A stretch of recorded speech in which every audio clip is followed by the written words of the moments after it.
Servus, grüßt euch, hallo und Namaste.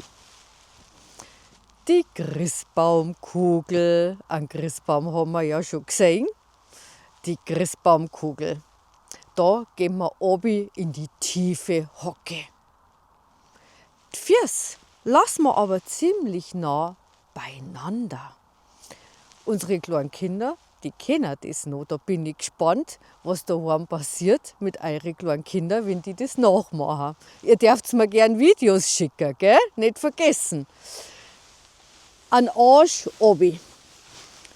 Die Arme schlingen sie um die Knie rum.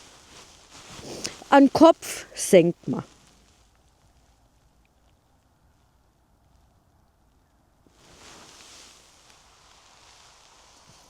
Ja, das war's schon wieder. Tut unserem Rücken gut, unsere Füße gut und regt die Verdauung an.